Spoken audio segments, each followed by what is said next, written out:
Stuart Thomson, editor of decodeTV. I'm here with Tim Pearson, who's VP of Product Marketing at NAGRAVISION. Tim, service providers are looking for more end-to-end solutions now, and you've just introduced OpenTV and Terra at the show. Can you talk a little bit about that and what it achieves? So we're delighted to be debuting OpenTV and Terra here at IBC this year. OpenTV and Terra brings together a whole host of innovation that really starts to redefine the consumer experience.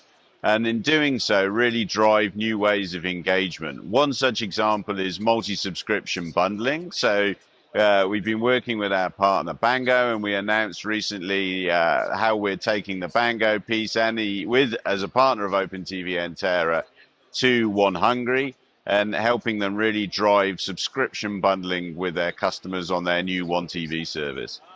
So One TV Hungary have adopted a somewhat different model of aggregating services by doing multiple services. Can you talk a little bit about that and how it's evolving? Absolutely. I think we've had content aggregation, and then we've touched on service aggregation. I think this brings a new approach further. So we're now talking about multi-subscription bundling. And what that allows the operator to do is to provide the consumer with a single app, so they can keep the affinity, the brand affinity with the consumer, but it allows them to be able to consume all those different types of app content on one service. And some of the innovation behind OpenTV and Terra means that you're able, through an AI personalized offer, be able to present that different content from all those different subscriptions in different rails in a way that the consumer can just enjoy it all in one place. Great. Now, piracy and security are obviously always at the top of people's mind, but I guess there's a slight change in approach to security. People are looking for a more holistic sort of take on it. Can you tell me what you think is happening in security and what people need there increasingly? Absolutely. I mean, I think with streaming security as a whole, the industry is looking at a much broader problem than perhaps we'd seen previously in the pay TV space.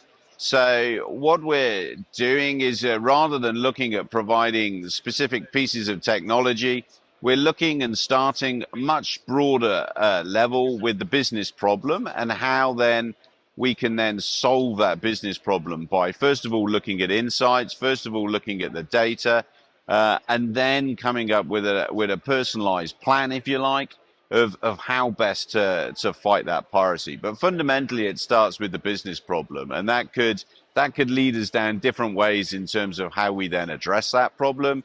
But first of all, it's about that detection, then it's about a disruption, and then it's about deterring piracy in the future.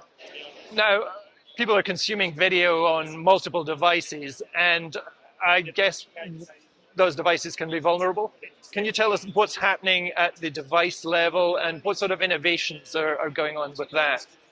Absolutely. It's key to secure that device, particularly when we're dealing with premium content like live sports. So there's a lot of work being done both by our own teams in terms of device security and making sure that the apps are protected and really securing that device ecosystem. But we've also announced here at the show a partnership with MediaTek, whereby through on-chip security in their devices, we're able to update those credentials in the field. And then we're also debuting here at IBC Kodelsky Labs, the innovation arm of the Kodelsky Group. And they're working with device manufacturers at the edge across a number of different verticals. And one of the areas that's getting particular interest is around the Cyber Resilience Act compliance and how we can help operators really do everything that's needed to achieve that level of compliance. Great. Tim, thanks very much. Thank you very much.